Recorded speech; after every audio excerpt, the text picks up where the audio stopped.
જ્યારે પણ જિંદગીમાં કોઈ બાબતમાં નાસીપાસ થાવ ને તો યાદ રાખવા જેવો મુદ્દો છે સાહેબ કે એક દિલ એવું હોય છે, એક હૃદય એવું હોય છે કે જે હંમેશા તમારા માટે ધબકતું હોય છે. અને એ હૃદય તમારું પોતાનું જ હોય છે, બહાર ક્યાંય ગોતવા જતો નથી. જે તમારા હાટું દિવસ રાત 24 કલાક અટકા વગર ધબકતું હોય છે.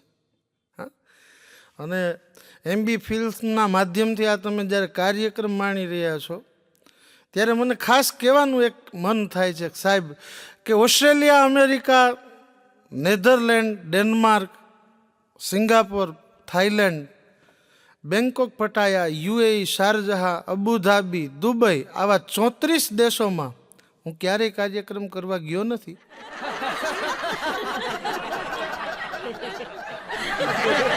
પણ આજના આ કાર્યક્રમમાં હું તમને અમિતાભ બચ્ચન, શશી કપૂર, અમજદ ખાન, દિલીપ કુમાર, રાજ કપૂર, દેવાનંદ, અશોક કુમાર આવા 35 અભિનેતાઓ પૈકી એક પણનો અવાજ સંભળાવવાનો નથી. પણ તમારી સાથે જે વાતો કરીશ ને મોજથી કરીશ, તમને મજા આવે એવી કરીશ.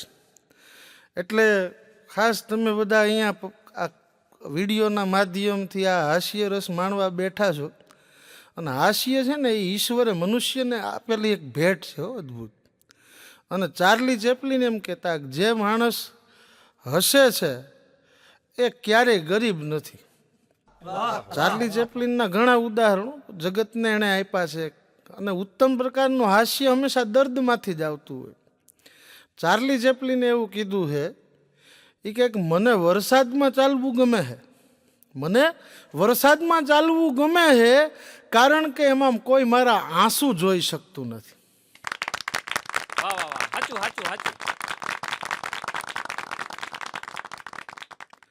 એટલે અમારે ભૂરો મને કહેતો હતો મને કે ધુમ્મસમાં હાલવું ગમે છે કારણ કે હું એમાં બીડી પીતો હોય ને તો ધુમાડા કોઈ જોઈ શકતું નથી.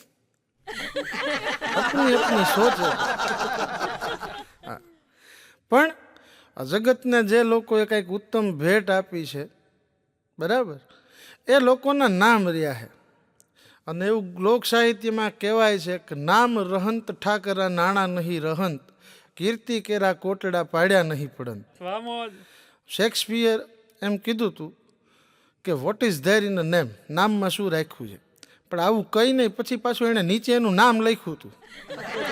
એટલે હું તો ઘણી વાર ઉદાહરણ દેતો છું કે દુનિયાના 99% માણસોને પોતાનું નામ ક્યાંક આવે ને ગમતું હોય છે. અને જે 1% એમ કહેતા હોય છે ને કે નથી ગમતું, એ ખોટું બોલતા હોય. પણ થોડીક નાની નાની રમૂજની વાતો તમારી વચ્ચે શેર કરવી છે. હમણાં એક ગામના બાપા બસમાં જતા હતા. બસમાં જતા હતા અને કંડક્ટર આવ્યો એટલે ટિકિટ લેવા ખિસ્સામાં હાથ નાખ્યો તો એની બાજુમાં બેઠો તો એ ભાઈએ બાવડેથી પકડ્યું. એ કે બાપા મારા ગળાના હમ છે જો તમે ટિકિટ લ્યો તો. હું બેઠો ને તમારે ટિકિટ લેવી પડે? બે હોય કે ટિકિટ ન લેવા દીધી બાપાને, ટિકિટ લઈ દીધી. અને બાપા પછી બસમાંથી હેઠા ઉતર્યા ને ખિસ્સામાં હાથ નાખ્યો ત્યારે ખબર પડી કે ઓલો ગઠિયો હતો અને ખિસ્સું કાપી ગયું. બાપા કે હશે આપણા ભાગ, બીજું હું. કારણ કે અજબ ચાલાક બુદ્ધિનું પ્રભુ મારે ડાપણ નથી જોતું, પણ આ બુદ્ધિ ભગવાને પરમ તત્વને પામમાં આપીને માણસ એના ગાળિયા કર્યા. બાપા અફસોસ કરતા કરતા ઘેરે વયા ગયા. વરસ 2 વરસ ગયા હતા, બજારમાં ઈનો ગઠિયો પાછો હામો મળ્યો. બાપાએ કાંઠલો ઝાલીને પકડ્યો, કાઠિયાવાડના ભાભા. ભાભા એટલે શું તો કે કપડું જૂનું થાય એટલે ગાભો થાય, અને માણસ જૂનો થાય ને એટલે ભાભો થાય. કે અનુભવ ખૂબ દુનિયાના લઈને હું ઘડાયો છું. આખી દુનિયાના અનુભવ લઈને બાપા બેઠા હોય, પાછા પડે પકડો કાઠલો પકડીને. એ કે ક્યાં જતો હતો તું? કે તું ઓલો જ છે કે 2 વર્ષ પહેલા મારું પાકીટ બઠાવી ગયો હતો. ત્યાં તો ઓલો ચોર હિયા વિયા થઈ ગયો, રડવા જેવો થઈ ગયો.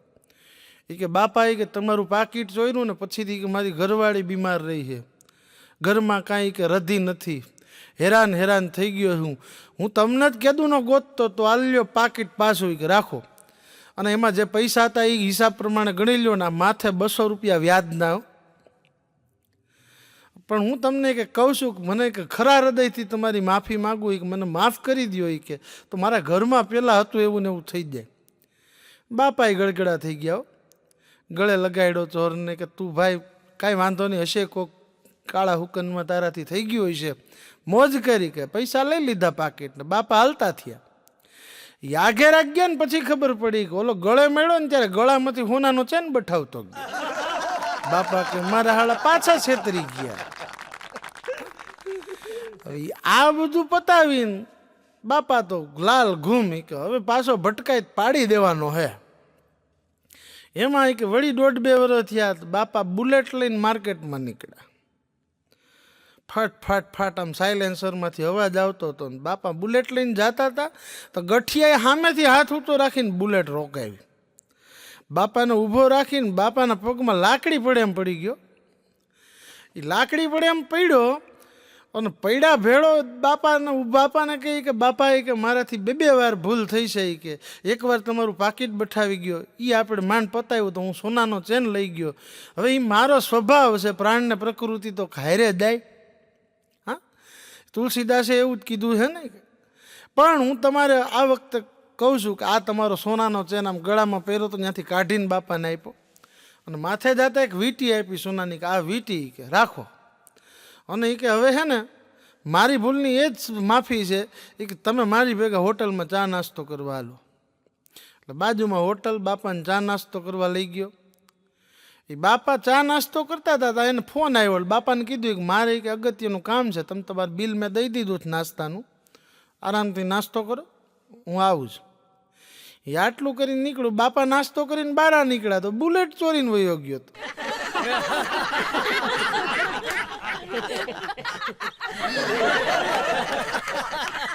બુલેટ મરે નહીં. બાપા કે મારા પાછા છેતરી ગયા. લોકશાહીમાં આવું જ થયું. નેતાઓ દર 5 વર્ષે એક નવું બાનું લઈને આવે ને છેતરી જાય. પણ બીજાને છેતરી જાણવું એવી અજબ ચાલાક બુદ્ધિનું પ્રભુ મારે ડાપણ નથી જોતું. હમણાં હું અહીંયા શૂટિંગ માટે આવતો હતો તો મેં એક બેંક મેનેજર પમનાણી સાહેબ બસ સ્ટેન્ડમાં ભેગા થઈ ગયા. એટલે અમારે વચ્ચે વાતચીત થઈ આમ સામાન્ય એવી. મને કે તમે ક્યાંના? હું છે ને ગીરગઢડા તાલુકાના સનવાવ ગામે રહું. મને કે ગીરગઢડા તો મેં કે 5 વર્ષ બેંક મેનેજર તરીકે નોકરી કરી. મેં કીધું બહુ સારું કહેવાય. મને કે પણ એમ નહીં કે ગીરગઢડાવાળાએ મારું બહુ રાખ્યું. સારું કહેવાય સાહેબ. મને કે એમ નહીં રાજુભાઈ, ગીરગઢડાવાળાએ મારું બહુ રાખ્યું. મેં કીધું સારું કહેવાય સાહેબ. તો કે એમ નહીં. હું કહું તો? મને કે કોઈએ મારું ટેબલ રાખ્યું, કોઈએ મારી ખુરશી રાખી, કોઈએ મારો પંખો રાખ્યો, એમ ઘણું રાખ્યું.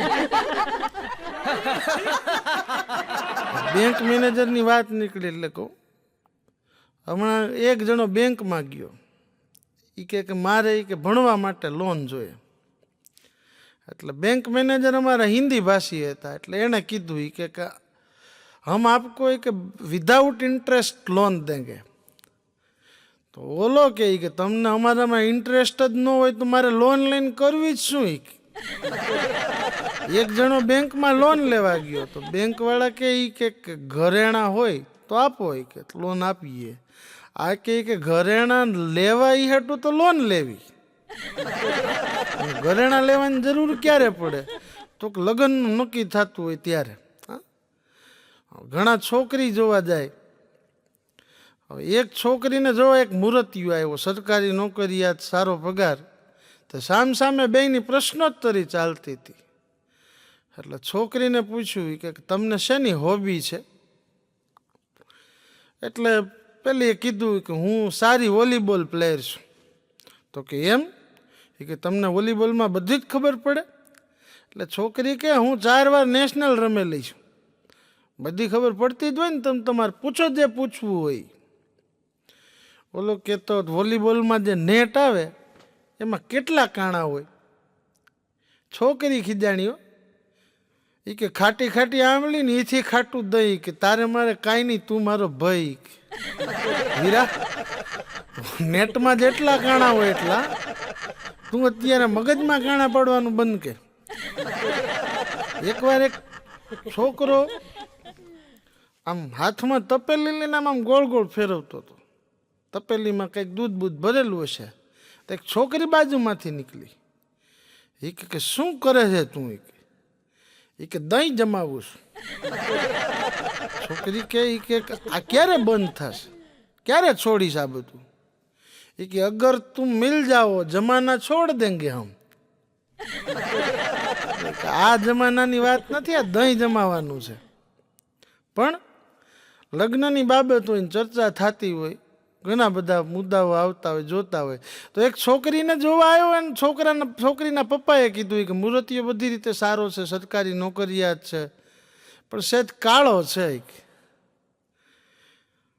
જો તને વાંધો ન હોય તો આપણે આગળ વાત કરીએ. એટલે છોકરી કે બધું બરાબર હોય તો મને કાંઈ વાંધો નથી, પણ પપ્પા આમાં કાંઈ બીજા કલર હોય તો બતાડો નહીં. બેનોને કલરની વાત આવે ને, જો તમારે જોવું હોય જોજો. જણ કોઈ પણ વસ્તુ લેવા જાય ને તો એને બહુ તો વધીને 3 કલરમાં ખબર પડે. હું નાનો હતો ને ત્યારે કવિતામાં ભણતો કે લાલ પીળો ને વાદળી મૂળ રંગ કહેવાય, બાકીના બીજા બધા મેળવણીથી થાય.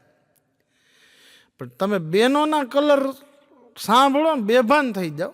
હા, ઝેરી ગ્રીન, રાણી કલર, ઇંગ્લિશ કલર, બાટલી કલર, આવી 113 જાતની વેરાયટી હોય ને.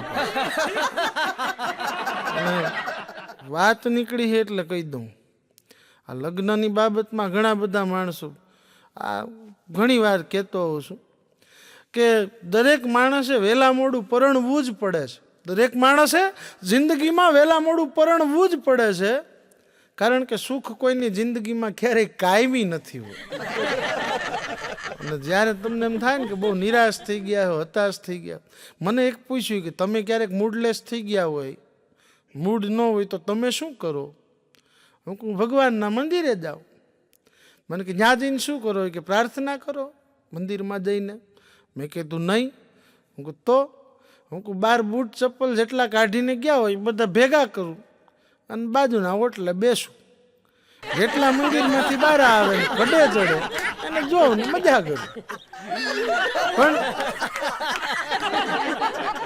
લગ્નની વાતમાં હું એ કહેતો હતો કે જિંદગીની બાજીમાં બધી વેળા નથી હોતા એ પત્તા, જે મનમાં હોય ધારેલા એમાં તો રાખવાના હોય, જે હોય ચીપમાં આવેલા.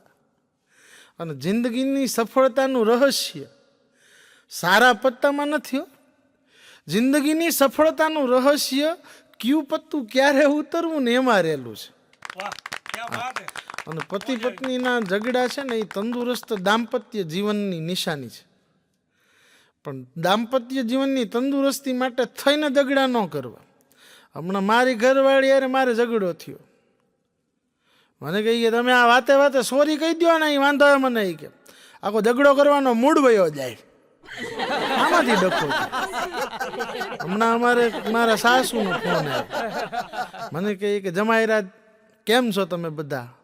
એટલે મેં કીધું અમારી ઉપાધિ મૂકો, તમારે તો શાંતિ છે ને.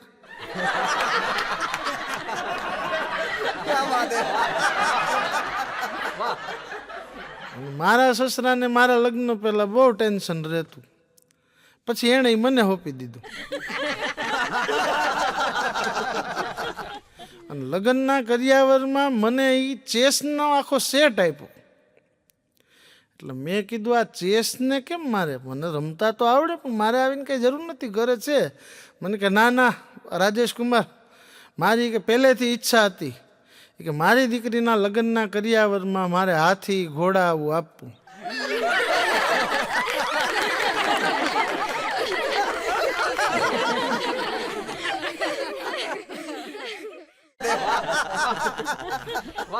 પણ દાંપત્ય જીવનની બધી વાતો કરતો તો આમ તો બધું જન્મ મરણ ને લગ્ન બધું ઉપરવાળાના હાથમાં હોય, આપણા હાથમાં તો મોબાઈલ હોય વાપરવાનો. અને પહેલાના જમાનામાં છૂટાછેડા બહુ થતા. મારો દીકરો એક વખત મને પૂછતો હતો, મને કે પપ્પા આ માણસો લગ્ન શું કામ કરે? મેં કીધું અનુભવ ન હોય ને એટલે. મને કે બધી વાત સાચી તો પછી છૂટાછેડા શું કામ કરે? મેં કીધું ધીરજ ન હોય એટલે. મને કે તો પછી પાછા શું કામ લગ્ન કરે? મેં કીધું યાદ શક્તિ ન હોય એટલે.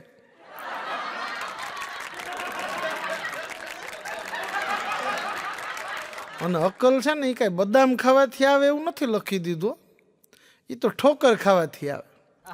પણ લગ્નની વાત નીકળી. છૂટાછેડા છે ને હવે બહુ ઓછા થઈ ગયા એમ વાત કરતો તો. શું કામ થઈ ગયા? કારણ કે હવે વોટ્સઅપનું ચલણ વધી ગયું. પતિ પત્ની બે છૂટા રહે તો બાજે ને, એટલે ઝઘડા જ નથી થતા. ઝઘડા નથી થતા એટલે છૂટાછેડા નથી થતા.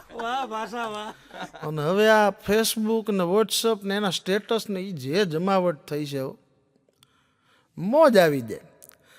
પહેલાંના જમાનામાં માણસ ફરવા જવું જોઈએ એટલે ફરવા જતા, અને હવે ફેસબુકમાં સ્ટેટસ અપડેટ કરવા હાટું થઈને ફરવા જવું પડે.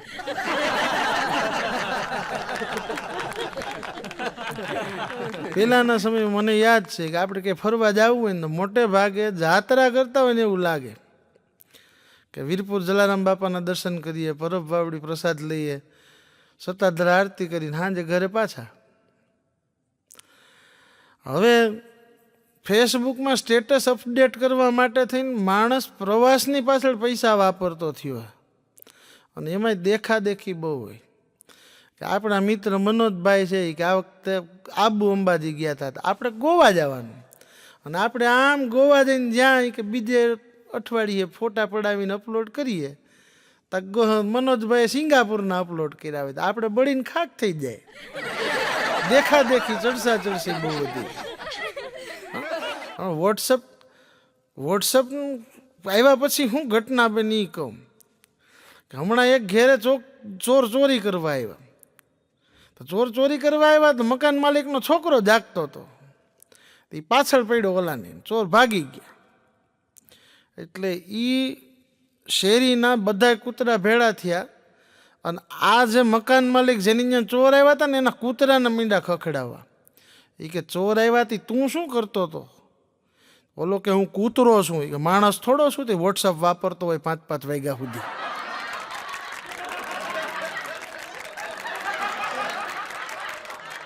હમણાં એક કૂતરો અમારા શિક્ષક સોસાયટીના નાકે પકડાનો.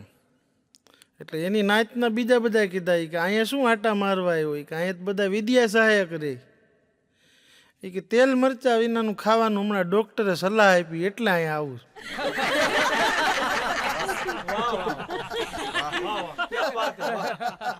જોકે મેં પછી હસતા હસતા કીધું કે ભાઈ તું આજ સોસાયટીમાં આવતો રહેજે, હવે ફૂલ પે થાય ને પછી તારી જમાવટ થશે. જોકે અમારા વિદ્યાસહાયક મિત્રો જે શિક્ષણમાં કામ કરે જબરજસ્ત કરે. અમે ઘણી વાર હસતા હોય. અમારે એક શિક્ષકે 37 વર્ષ સુધી એક ગામમાં ને એક જ ગામમાં નોકરી કરી. એક ગામમાં 37 વર્ષ નોકરી કરીને પછી પાછા વાત કરતા ને તો કે 37 વર્ષ એક જ ગામમાં નોકરી કરી પણ કે કોઈ દી ભણાવ્યું જ નથી. મને હાથકો લાગ્યો. આવું હાલે કઈ? આ ભણાવો નહીં તો ગામવાળા કાંઈ કે ફરિયાદ ન કરે, અરજી ન કરે તમારા વિરુદ્ધ? મને કે એટલું ભણાવીએ તો કરે.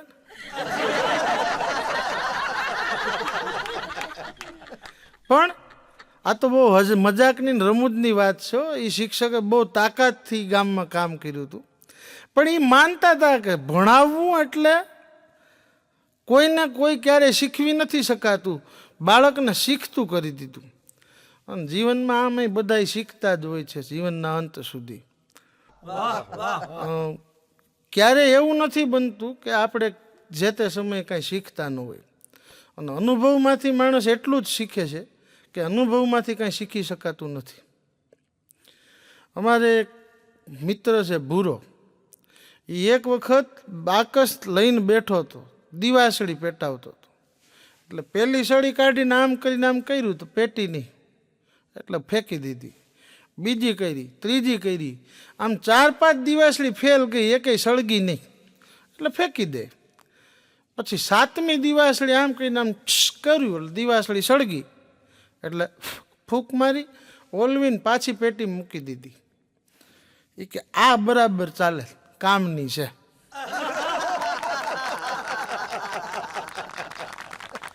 અમારે ભૂરાને એક વખત ફટાકડા લેવા મોકલો. હું ફટાકડા બરોબર લાવ્યો જ ના, હવાઈ ગયેલા તો નથી ને? મને કે ના ના, એ કે એક ફટાકડો સળગાવી ચેક કરીને પછી જ લાવ્યો છે. સમજાય ને વંદન બાપ.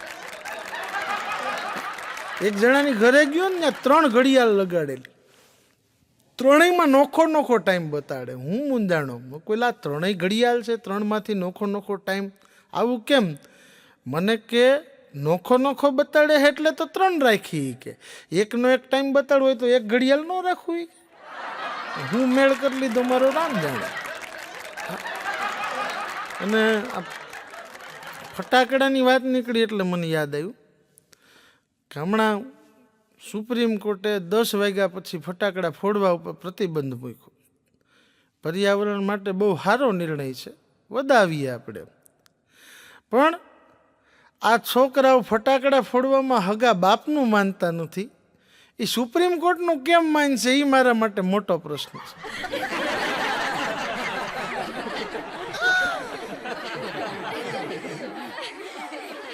અને તહેવારોની વાત નીકળે એટલે મને હંમેશા યાદ નહીં આવે, ઉજવણીમાં ભારતીય જેટલા તહેવારો બીજા એકેય પ્રદેશમાં નથી. વયમ ભારતીયા ઉત્સવ પ્રિયા. આપણે ભારતીય લોકો છે ને, એ તહેવારોની મોજ માણી. અને એમાંય નવરાત્રિ જેવો ડાન્સિંગ કાર્નિવલ હોય, 10 દિવસ સુધી આદ્ય શક્તિમાં અંબાની ઉપાસનાના પર્વ ઉજવીએ. જોકે હવે એમાંય આધુનિકતા આવી ગઈ છે. હમણાં ગરબામાં કેવા ગરબા ગવાય. હવે આ તો જે તે વખતના સંદર્ભમાં બહુ સરસ રીતે લખાયા હોય ગરબા, પણ એનો વિચાર કરો ને તો તમને મજા આવે. એ ગરબો છે કે પાવલી લઈને હું તો પાવાગઢ ગઈ હતી, પાવાગઢ વાળી મને દર્શન દે. આપણને કહેવાની ઈચ્છા થાય કે બેન હવે પાવલી નહીં, 500,000ની જૂની નોટોય ચલણમાં નથી રહી. એટલે હવે તું કંઈક દર્શન કરવાના રેટમાં વધારો કર અને કાં તારી સદભાવનામાં વધારો કર. ઓઢણી ઓઢું ને ઉડી જાય. એટલે આપણે કહીએ કે બેન શું કામ ઉડી જાય? વેલક્રો લગાડ, સેફ્ટી પિન લગાડ.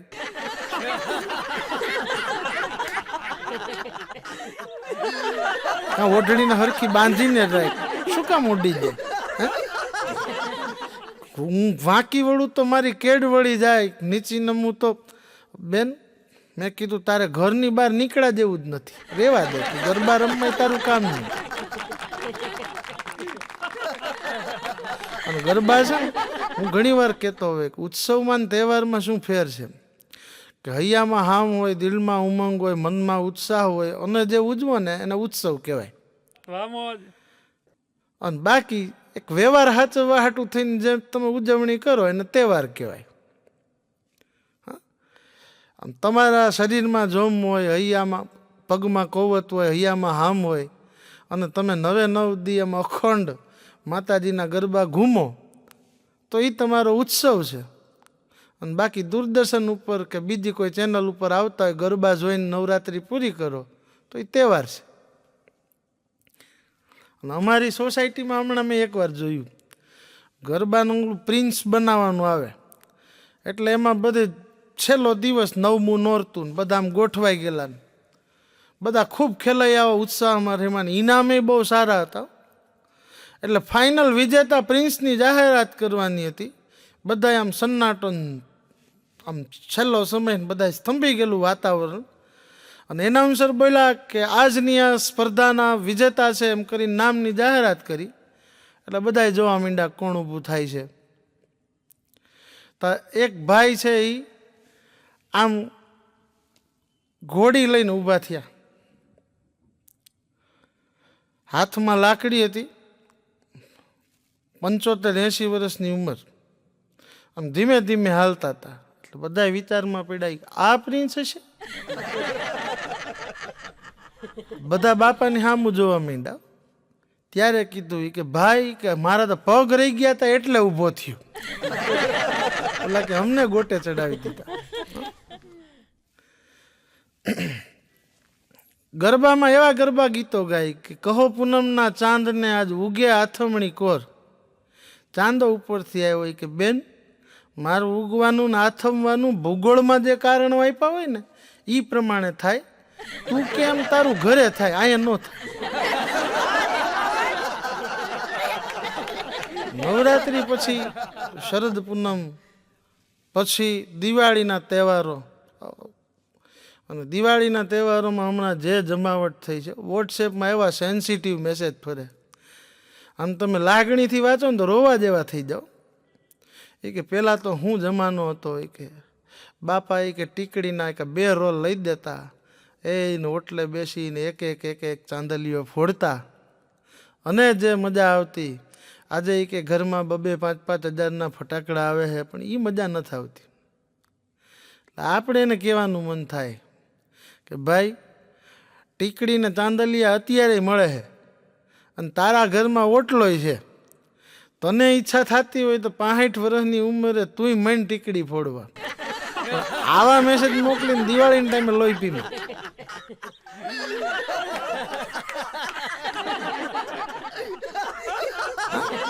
ઘણા મેસેજ ફેરવે એ કે પહેલાં તો માં લોટ ઘી ખાંડ બધું માંડ ભેગી કરીને એક સુખડી બનાવતી અને એના એક ટુકડા માટે કે 4 ભાઈઓ વચ્ચે ભાગ પડતો અને એ સુખડીની જે મજા આવતી એ કંઈક ઓર હતી.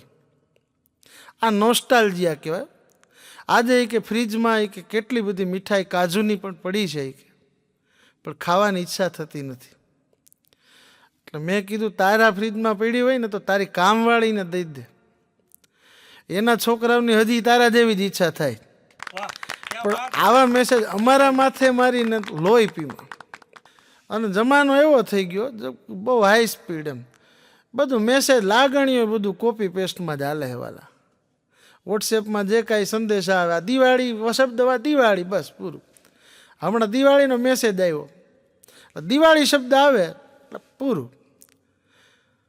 હવે એમાં એક ડૉક્ટરને મેસેજ આવ્યો એ કે મારી ઘરવાળીને એ કે જોરદાર તાવ આવ્યો છે અને તમારી તાત્કાલિક મદદની જરૂર છે, પ્લીઝ ઘરે આવો. દિવાળીના દિવસથી તાવ છે, આવો બેસતા વર્ષના દિવસે મેસેજ આવ્યો, 2 દિવસથી તાવ આવતો છે. મેસેજ ડૉક્ટર વાંચ્યો ને દિવાળી વાંચ્યું ને તરત સમજો સેમ ટુ યુ અને એન્જોય ધ સિચ્યુએશન, કે પરિસ્થિતિનો તમારો આખો પરિવાર આનંદ માણે, તમારું આની આ પરિસ્થિતિ હંમેશને માટે જળવાઈ રહે એવી શુભકામના. આમાં શું મેળ કરવો, પૂરા વાંચી નથી શકાતા એટલા સંદેશાઓ ઠલવાતા હોય છે. હમણાં હું નિશાળે નોકરી કરવા મારી નોકરીના સ્થળે જતો હતો તો ટિફિન લઈને નીકળતો હતો તો મારી ઘરવાળીને પૂછ્યું કે ટિફિનમાં શું બનાવ્યું, મને કે કાજુ કારેલા. એટલે હું તો ફોર્મમાં ગયો, નિશાળે હાથમાં આમ લેતો એ 2 પીરિયડ પૂરા થયા ને પછી લંચ બ્રેક પડ્યો ને અમે બધા ગોઠવાણા ને ખુશ થઈ ગયા. તો આજ તો કાજુ કારેલાનું શાક છે ને ધરાઈને ખાવાનું છે. આમ ટિફિન ખોલ્યું ને અંદરથી ટીંડોરાનું શાક નીકળ્યું.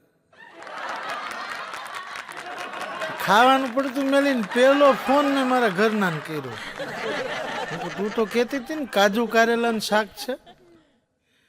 મને કે મેં ટીંડોરાના શાકનું નામ કાજુ કારેલા રાખ્યું. કે અલ્હાબાદનું પ્રયાગરાજ થાય, મુગલી સરાયનું પંડિત દીનદયાળ થાય તો એ કે ટીંડોરાનું કાજુ કારેલા ન થાય. મેં કીધું થાય. આમે એ કે એટલે મારે માનવું જ પડે. હું અહીંથી જાહેરમાં સ્વીકાર કરું છું, બાકી તમારા બધાની પરિસ્થિતિ તમે સારી રીતે સમજતા જશો. ટિફિનની વાત નીકળી એટલે મને યાદ આવ્યું કે 3 મિત્રો રોજ ઓફિસમાં હારે ટિફિન ખોલીને જમવા બેસે. એટલે પેલો ટિફિન ખોલે પછી હૈયા વરાળ કાઢે કે રોજ ભીંડાનું શાક ખવડાવે. કાલે જો ભીંડો નીકળે ને કે સુસાઇડ કરી જાવી. બીજાએ ટિફિન ખોલ્યું કે આ કડવા રીંગણાનું શાક, રોજ રીંગણા ખવડાવે છે, હદ હોય ને કંઈક. એ કે કાલે જો રીંગણાનું શાક નીકળે ને આપઘાત કરી લેવો, મૂકું નહીં. ત્રીજાએ ટિફિન ખોલ્યું કે બાફેલ બટેટાનું શાક, રોજના રોજ કેટલી વાર ખાવાનું. એટલે એણે નક્કી કર્યું કે કાલે જો બાફેલ બટેટાનું શાક નીકળે ને તો સુસાઇડ કરી જાઓ, મરી જાઓ, કે આત્મહત્યા કરી લો. બીજે દિવસે ત્રણેય જણાના ટિફિન ખુલ્યા, ધાડ ધાડ ધાડ. પહેલા જણાએ ટિફિન ખોલ્યું, અંદરથી ભીંડો. એ કે હવે એણે તરત સુસાઇડ નોટ લખી. એ કે મારી પત્ની રોજ ટિફિનમાં કે ભીંડાનું શાક બનાવીને દે છે. આમ ચિઠ્ઠી લખીને ગળી વાળીને એને મૂકી. બીજાએ ટિફિન ખોલ્યું, અંદરથી રીંગણાનું શાક નીકળ્યું. કે રોજના કડવા રીંગણા કેટલાક ખાવાય, કે જિંદગીની કડવાશથી કંટાળી ગયો. એણે ચિઠ્ઠી લખી કે મારી પત્ની રોજ રીંગણાનું શાક ખવડાવે, નથી જીવવું મારે. ચિઠ્ઠી કરીને ગળી વાળી. તો ત્રીજાએ ટિફિન ખોલ્યું, અંદરથી બાફેલ બટેટા. કે રોજના રોજ બાફેલ બટેટા, મરી જાવું. પણ ચિઠ્ઠી કે લખું તો કારણ કોને દેવું? કે મારે ક્યાં ઘરવાળી છે, મારું ટિફિન તો હું રોજ હાથે રાંધીને બનાવું. જીવનમાં સમજવા જેવું સત્ય આ છે કે જ્યારે તમે મૂંઝાવ ના, મરવા જેવું નથી કાંઈ, માણવા જેવું છે જીવન. ઘણી વાર કહેતો હું જન્મ અને મરણ છે ને એ ઈશ્વરના હાથમાં હોય, આપણા હાથમાં મોબાઈલ હોય, મજા કરે. પણ ટિફિનની વાત હતી એમાં કહું કે જો ત્રણેય જણાએ ભેળા થઈને ટિફિન અવર ખાધા હોત તો કાંઈ વાંધો ન હોત. આ જે માણસ 100 કિલો ખાંડની ગુણ ઉપાડી શકે હે એ ખરીદી નથી શકતો, અને જે ખરીદી શકે એ ઉપાડી નથી શકતો. જીવન કેવું છે? કોકને પૂછો, તમે છકડો રિક્ષાવાળાને પૂછો કે જીવન કેવું છે, તો કે જીવન છકડો રિક્ષા જેવું છે. કેવું? તો કે કોઈની સાઈડ આપે નહીં, કોઈની સાઈડ કાપે નહીં. હવે મોબાઈલ રિપેરિંગ વાળો એને પૂછ્યું કે જીવન કેવું છે? એ કે જીવન છે એ કે મોબાઈલ જેવું છે. કેવી રીતે? મને કે બેલેન્સ હોય ત્યારે એ કે કવરેજ ન હોય, અને કવરેજ હોય ત્યારે બેલેન્સ ન હોય, અને બેય હોય ત્યારે બેટરી ન હોય. એટલે નથી ગમતું ઘણું, એ છતાં એ કંઈક તો એવું ગમે છે કે જેને કારણે આ પૃથ્વી પર રહેવું ગમે.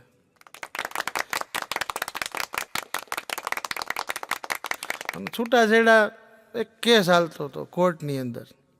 એટલે જજ સાહેબે એ સ્ત્રી હતી એને પૂછ્યું, પતિ પત્ની બે ઊભા હતા. એટલે પત્નીને પૂછ્યું જજ સાહેબે કે તમે કે છૂટાછેડા ક્યાં ગ્રાઉન્ડ ઉપર લેવા માગો? એટલે પેલી સ્ત્રી કે ગ્રાઉન્ડની મારે શું જરૂર, મારે તો એ કે 200 વારનો મોટો પ્લોટ છે, માથે બંગલો છે, મારે ગ્રાઉન્ડ શું બોલવું? જજ સાહેબ કે એમ નહીં, કે તમે કે ક્યાં પાયા ઉપર છૂટાછેડાની માગણી કરો છો? એ કે પાયો તો એ કે મારા ઘરવાળા એ કે માથે રહીને મજબૂત બનાવ્યો છે, કોન્ક્રીટનો. રોજ એ કે ડબલું લઈને પાણી પાતા. પાયાની મારે વાત જ નથી. એમ નહીં કે બેન તમે છૂટાછેડા એ કે ક્યાં આધાર ઉપર લેવા માગો છો? તો બેન કે આધારની તો મેં અરજી કરી છે, એને કીધું છે કે ટપાલમાં ઘેરે આવી જશે, પણ હજી આવ્યું નથી. એટલે જજ સાહેબે કંટાળીને એના ઘરવાળાને પૂછ્યું કે ભાઈ કે તમે છૂટાછેડા શા માટે લેવા માગો? ત્યારે એનો ઘરવાળો બોલ્યો કે જજ સાહેબ કે તમે 10 મિનિટ જે જોયું ને એના લીધે જજે તાત્કાલિક મંજૂર કરી દીધા. ઘણા માણસો કારણ વગર વાતને ગૂંચવી નાખતા હોય આવી રીતે.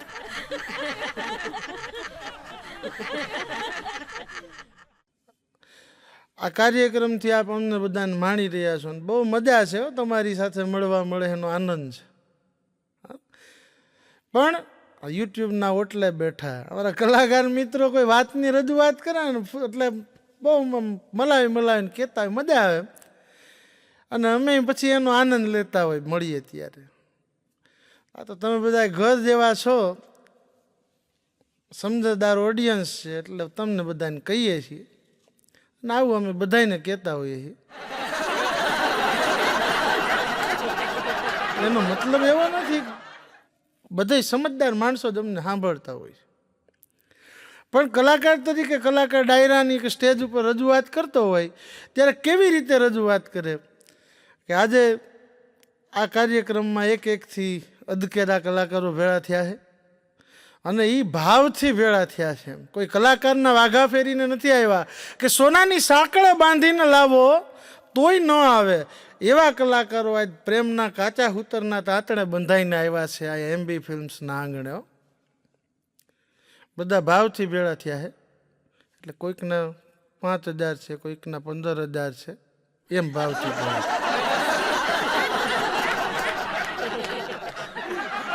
ડાયરાની રજૂઆત કરતા હોય તો વાત એવી કરે એ કહે કે હિમાલયમાંથી 2 કોયલ ઉડી, એક કોયલ ઉડતી ઉડતી ઉડતી ઉડતી ઉડતી ઉડતી ઉડતી આપણા લતા મંગેશકરના ગળામાં બેઠી અને બીજી કોયલ ઉડતી ઉડતી ઉડતી આપણા મણિબેનના ગળામાં બેઠી.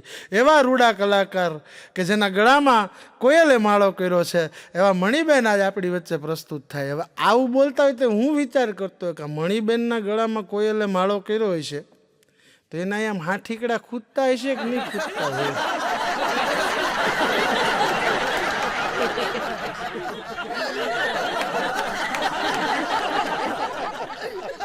ઘણાને રજૂઆત છે, શબ્દનો મહિમા છે ને શબ્દની 3 અર્થ થયા હોય કે અભિધા, લક્ષણા અને વ્યંજના.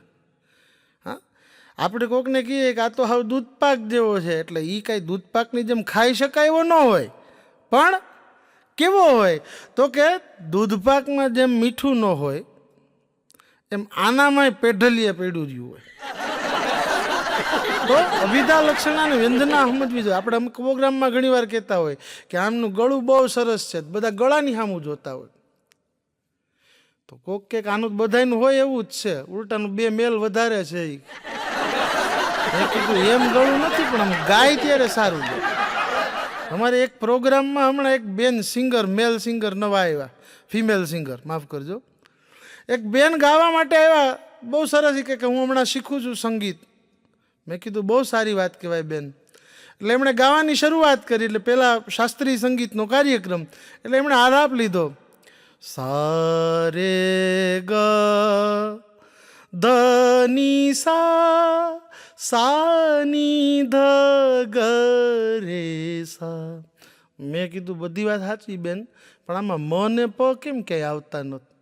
મને કે મ ને પ ગાવ ને તો લિપસ્ટિક ખરાબ થઈ જાય. આનું આપણે ક્યાં મેળ બેહાડવા? સંગીત અમારે ગાતા હોય ને કલાકારોની જ વાત કરવી છે. પહેલાં શરૂઆતમાં અમારા અમુક કલાકારો ગાતા હોય ને આમ આંખું બંધ કરીને લીન થઈને ગાતા હોય, મજા આવે આપણે સાંભળીએ તો મોજ આવી ગઈ. એટલે મેં એને પૂછ્યું કે તમે કાયમ જ્યારે સ્ટેજ ઉપર ગાઓ ત્યારે આંખો બંધ કરીને જ શું કામ ગાઓ? મને કે શ્રોતાનું દર્દ મારાથી જોવાતું નથી.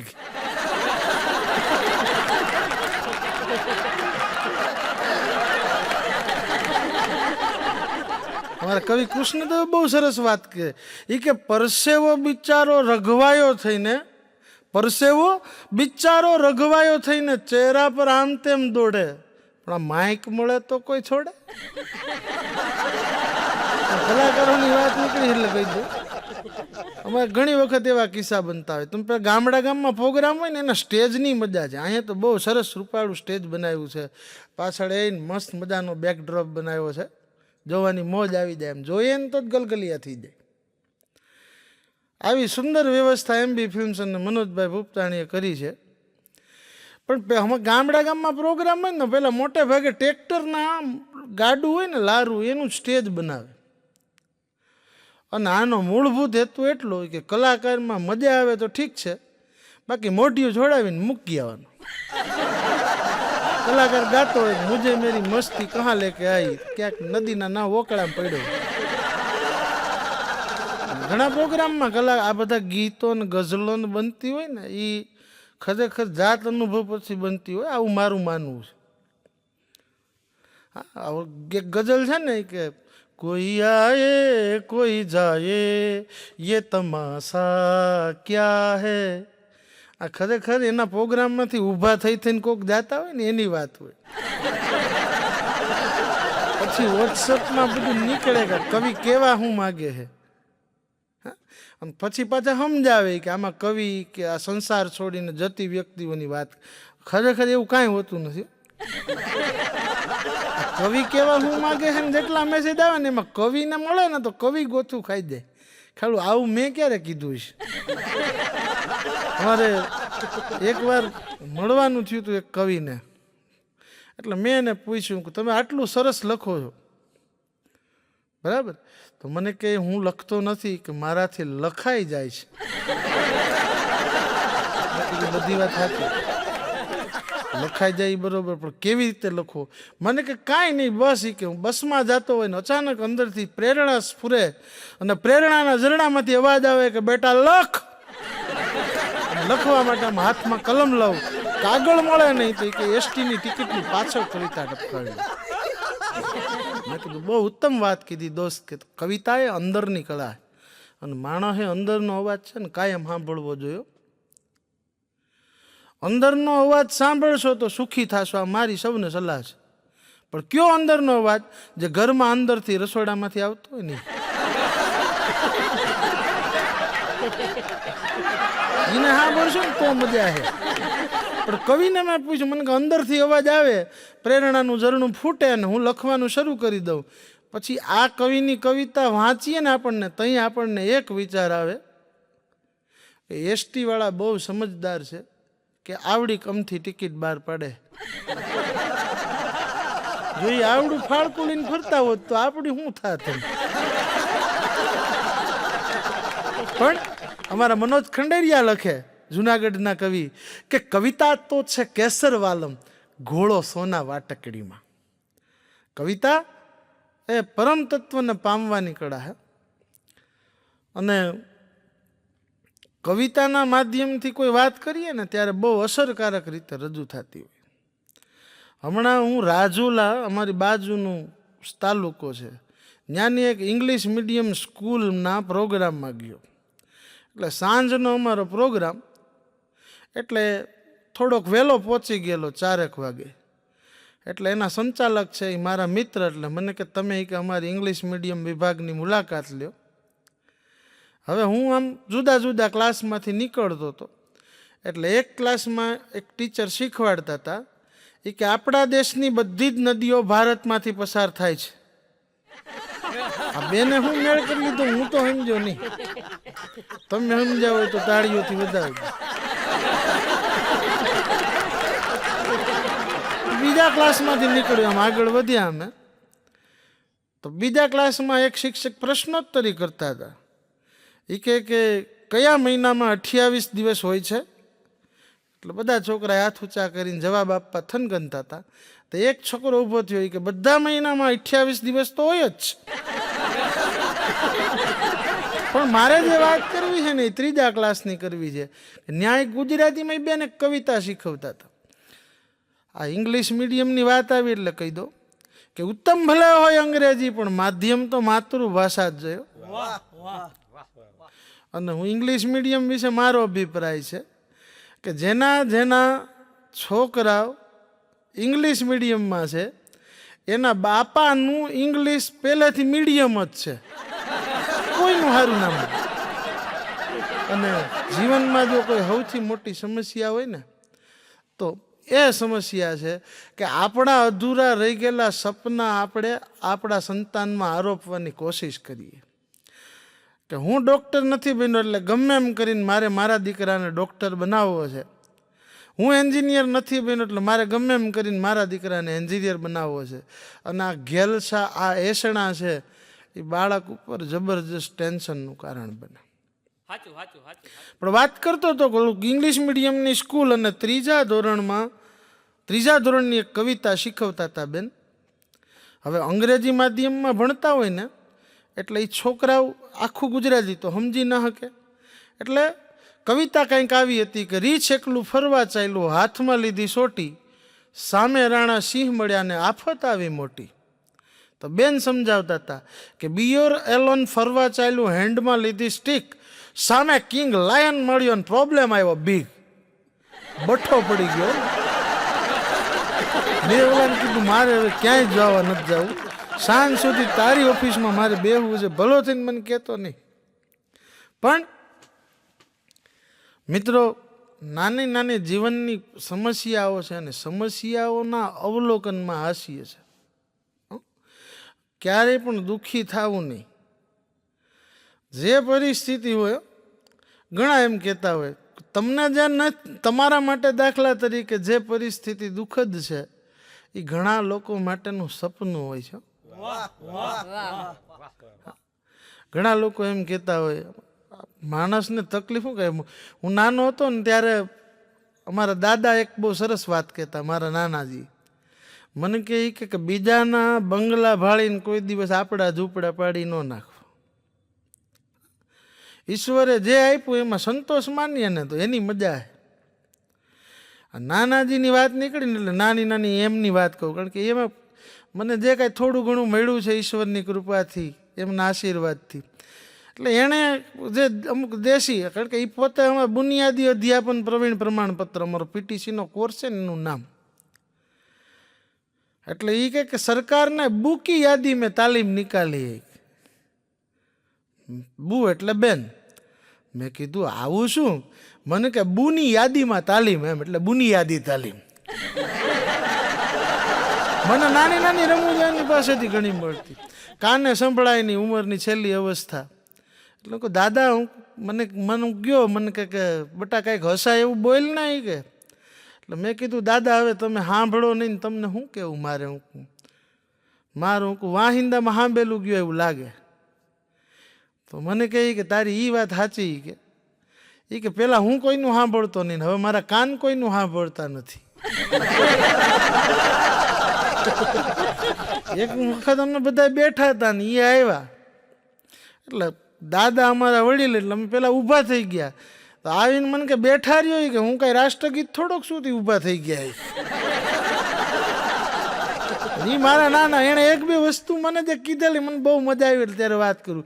એ કહે કે અમે ગામમાં વૈદાની પ્રેક્ટિસ કરતા. એટલે અમારા પાડોશી છે ને એ કે રોજ આવીને પૂછે આજ માથું દુખે દવા આપો. એટલે દવા લઈ જાય કે પૈસા દેવાની વાત નહીં, રોજ આવીને મફતની દવા લઈ જાય. એ કે કંટાળ્યો હોય કે હું એક વખત કંટાળ્યો, એટલે મેં કીધું કે તમને રોજ માથું દુખે ને? તો હા આજે કે આપણે કાઢી નાખીએ માથાનો દુખાવો. હું તમને એક એવી અક્ષીર દવા આપું. કે શું કરવાનું? એ કે સોનાના કટોરામાં 1 શેર ભગરી ભેંસનું દૂધ લેવાનું, એમાં એ કે અડધો શેર ખડી સાકર નાખવાની, ઉભડક બેસવાનું, ફૂંક મારીને પી જવાનું. ગયો ઓલો ભાઈ તો ગાત 15 દી સુધી ક્યાંય દેખાણું નહીં. દાદા કે પછી મેં નક્કી કર્યું કાલ ને જોઈએ તો ખરા હું થયું. એટલે પૂછ્યું કેમ છે તમારો માથાનો દુખાવો, દવા બવા કરી કે નહીં? એટલે ઓલો કે દવા તો ઘણી કરવી છે પણ એ કે 2 વસ્તુ મળે છે ને 3 નથી મળતી. મારા દાદાને ચોટલી ખીતો થઈ ગઈ કે આ લુખાને કડકાને કે 2 મળ્યું હું એમ. એ કે શું 2 મળ્યું? તો કે બસ એ કે ઉભડક બેસવું ને ફૂંકવું.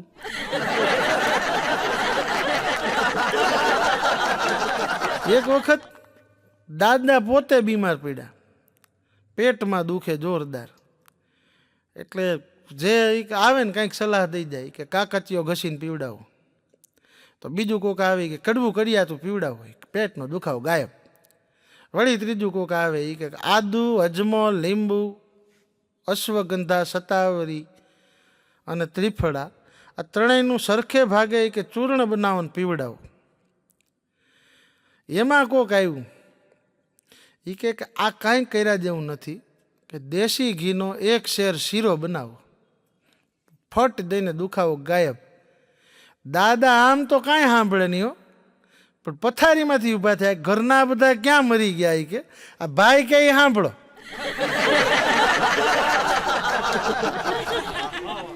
જીવનમાં ઘણી વખત એવી ઘટના બનતી હોય કે આપણે ક્યાંક ભેરવાઈ જતા હોય, એવા ભેરવાય કે નીકળી ન શકીએ. અને માણસ પોતે કંઈ જાણતો નથી, આટલું જાણવામાં આખી જિંદગી પસાર કરી દેતો હોય.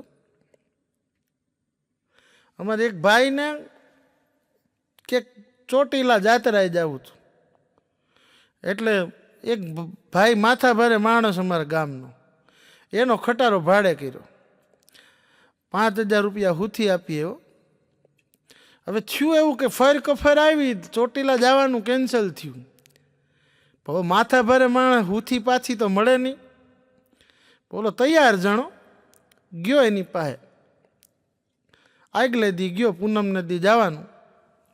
જઈને કીધું કાલે સવારમાં આપણે ચોટીલા જવાનું યાદ છે? હવ શેઠિયા આવી કે યાદ જ હોય ને, તમારી પાસેથી રૂપિયા 5,000ની તો હુથી લીધી છે, યાદ કેમ ન હોય? તો બહુ સરસ કે પણ કે તમને એક વાત કહેતા ભૂલી ગયો. તો શું? તો કે તમારા બેનથી કે થાતા થઈ ગઈ છે માનતા, પણ પાછા પગે ચોટીલા જવાની માનતા છે, એટલે ખટારો રિવર્સમાં હાંકવો પડશે. મને ઓલા ઘા કર્યો દીપો દીપો, હાલે તારી હુથી પાછી કે ખટારો થોડો કે 500 કિલોમીટર રિવર્સમાં હાલે. તો બાપા કે તમારી ઈચ્છા એમ કરીને લઈ નહીં તો વયો જ.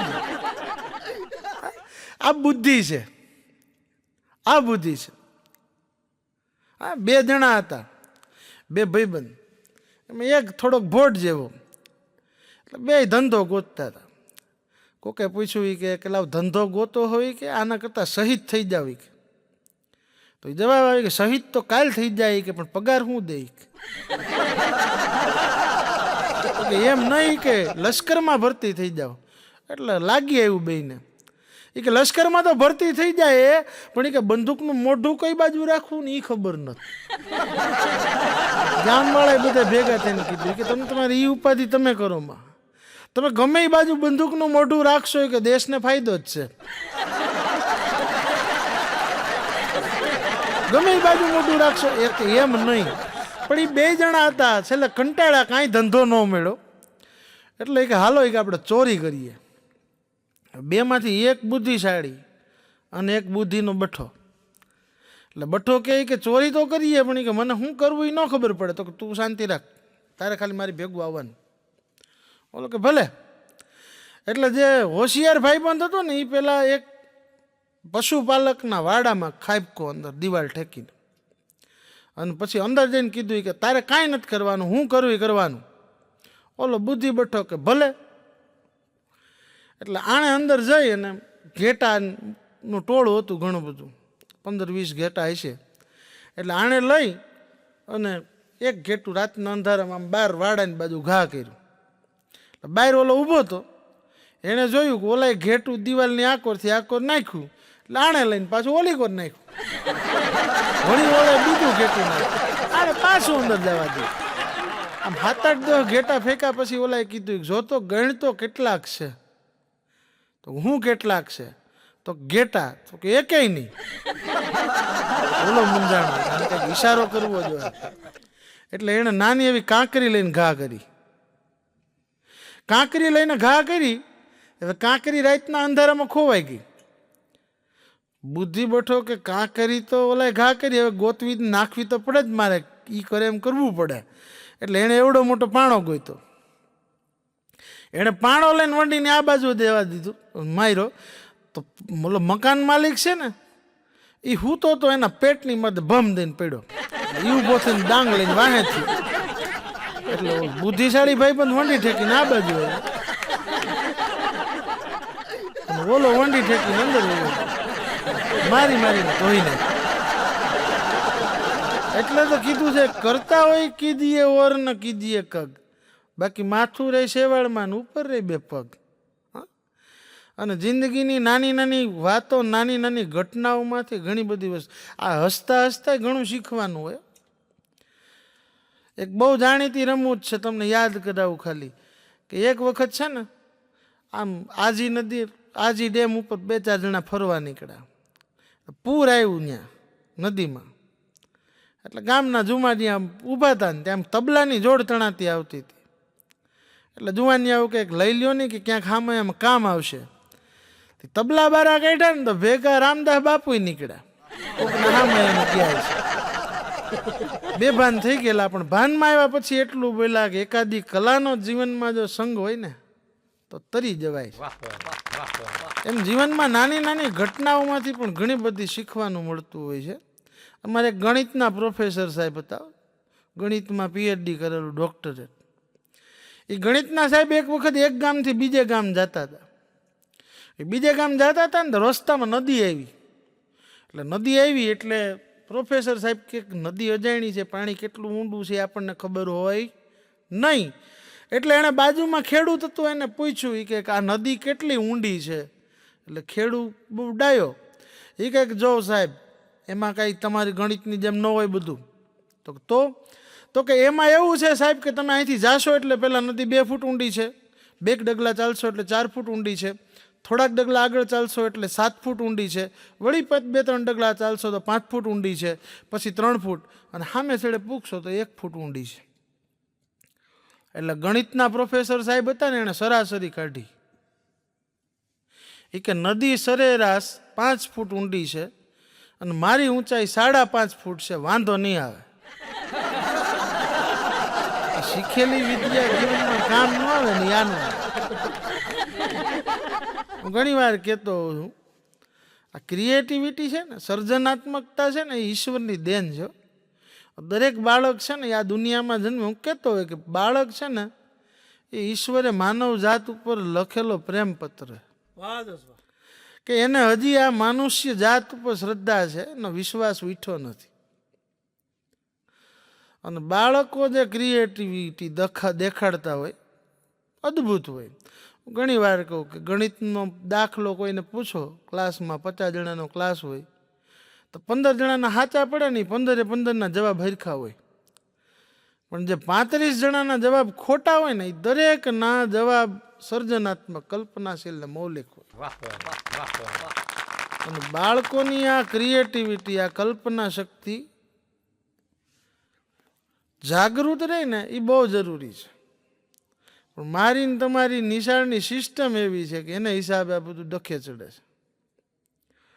એક પ્રાથમિક શાળાના શિક્ષકે ફરમાન છોડ્યું કે જાઓ છોકરાઓ, કાલથી એક કવિતા લખીને આવજો.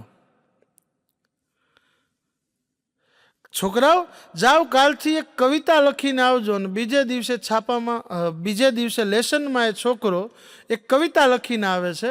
શું કવિતા લખે છે કે હું પાટા પરથી જતો હતો, સામેથી ગાડી આવતી હતી, ગાડીએ મારી સીટી મેં સાંભળી નહીં, ગાડીએ મારી બીજી સીટી મેં સાંભળી નહીં, ગાડીએ મારી ત્રીજી સીટી મેં સાંભળી. હું પાટા પરથી ઉતરી ગયો અને ગાડી ત્યાંથી પસાર થઈ ગઈ. એટલે પેલા શિક્ષકે આમ ચશ્માની દાંડી ઠીક કરતા કરતા કહ્યું કે ભાઈ આને કવિતા ના કહેવાય, કવિતામાં તો કંઈક બનવું જોઈએ. એટલે છોકરો કે સાહેબ લાવો કાગળ પાછો લાવો. બીજે દિવસે એ છોકરો એ જ કવિતામાં એક લીટીનો નાનકડો એવો ફેરફાર કરીને લાવે છે. શું ફેરફાર કરે છે કે એ ફેરફાર પછીની એની કવિતાને જે નિર્દોષતા, જે નિખાલસતા, જે પારદર્શકતા જે છે, એ જો બાળક જીવનના 75 વર્ષની ઉંમર સુધી ટકાવી શકે તો એની 75 વર્ષની ઉંમરને મારે કે તમારે ઉમાશંકર જોશી કે રવિન્દ્રનાથ ટેગોરના નામથી ઓળખવી પડે એવી ઊંચી વાત લઈને આવે છે. શું લઈને આવે છે કે હું પાટા પરથી જતો હતો, સામેથી ગાડી આવતી હતી, ગાડીએ મારી સીટી મેં સાંભળી નહીં, ગાડીએ મારી બીજી સીટી મેં સાંભળી નહીં, ગાડીએ મારી ત્રીજી સીટી મેં સાંભળી નહીં. ગાડીને થયું નાનું બાળક છે, પાટો બદલીને ચાલી ગઈ. ગમે તો તાળીઓથી વજાવજો સાહેબ. આ નિર્દોષતા છે. બાકી નિશાળમાં શું થાય છે, એક નાની એવી વાત છે. હમણાં અમારે એવો કાયદો છે, સૌ ભણે ને સૌ આગળ વધે, બધાને ભણવા દેવાના. અને બધાને ભણવા દેવાના એટલે એક પોપટને વિચાર એવો કે ચાલો મારે ભણવા જવું છે. એટલે પોપટ આવ્યો નિશાળમાં નામ દાખલ કરાવવા, અમારે કન્યા શાળા નંબર 4 ગોધાવાની પાર્ટી જુનાગઢમાં. એના આચાર્ય તરુણભાઈ કાડબામણાને મળ્યો કે સાહેબ દાખલ કરો, કે મારે એડમિશન લેવું છે તમારા નિશાળમાં. હવે રાઇટ ટુ એજ્યુકેશન ના ન પાડી શકાય, ભણાવવો જ પડે. પણ તરુણભાઈ બહુ ડાયા માણસ એટલે એને સમજાવ્યું કે ભાઈ તું રહ્યો પોપટ, તને આખી જિંદગી કામ આવે ને એવો એક પાઠ તને શીખવાડી દઉં. તું ખાલી એટલું શીખી જા કે બિલાડી આવે તો ભાગી જવાય, તને બહુ કામ આવશે. અને ભાઈ પોપટ તૈયાર સમજી ગયો. આખો દી બોલે રામ રામ સીતારામ બોલતો, એ બોલતો થઈ ગયો બિલાડી આવે તો ભાગી જવાય. એક દી સાચેને બિલાડી આવી, સાચેને બિલાડી આવી એટલે પોપટ બોલ્યો બિલાડી આવે તો ભાગી જવાય. બિલાડી ટેન્શનમાં આવી ગયો. એ કે આ માસ્તરું આ બધું ભણાવવા માંડશે પોપટના છોકરાઓને તો અમારા બિલાડીના છોકરા ભીખે મરશે. આવી ચિંતા ઘણાને થતી હોય. ફિટ થાય એને ઓઢી લેવું. બિલાડી ટેન્શનમાં આવી ગઈ કે આ શિક્ષકો જો ભણાવવા માંડશે આવું પોપટના છોકરાઓને તો અમારા છોકરા ભીખે મરશે. પણ લેટ મી ચેક, ચાલ કે જાવ તો ખરો. એટલે બિલાડી છે ને એ નજીક આવી તો પોપટ પાછો બોલ્યો કે બિલાડી આવે તો ભાગી જવાય. વળી બિલાડી આમ નજીક આવી તોય પોપટ પાછો બોલ્યો કે બિલાડી આવે તો ભાગી જવાય, પણ ભાગ્યો નહીં. બિલાડી આમ ડોકું પકડ્યું ત્યાં સુધી બોલતો રહ્યો બિલાડી આવે તો ભાગી જવાય, પણ ભાગ્યો નહીં. મારા સાહેબ, આજના શિક્ષણની આ દશા છે. મારા ને તમારા બાળકને આપણે આ શીખવીએ છીએ.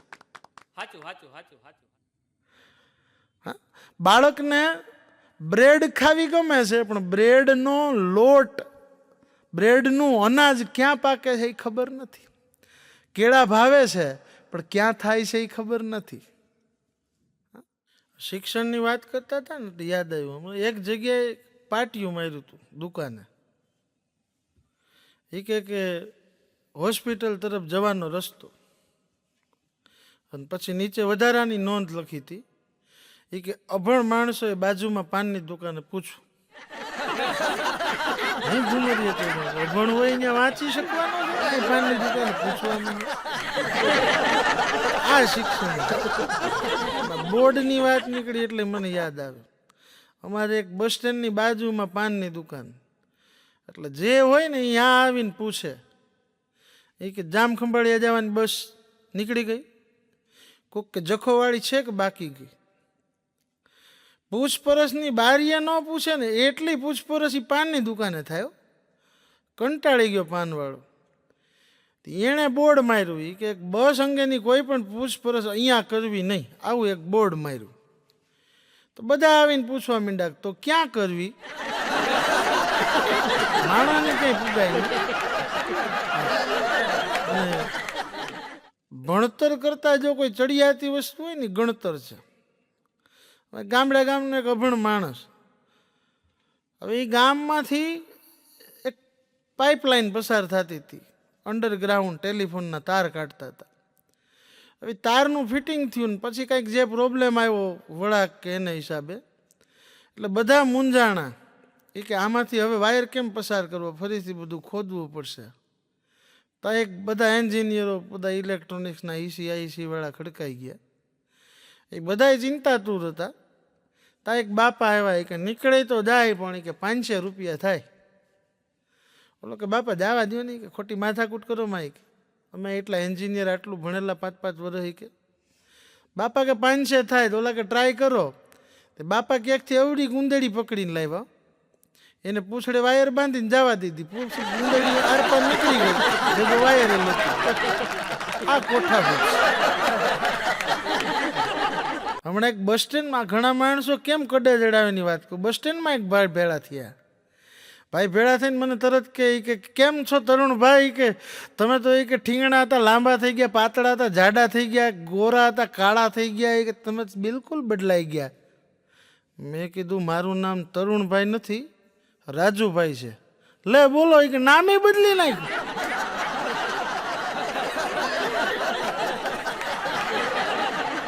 ખોલાવે જ નહીં.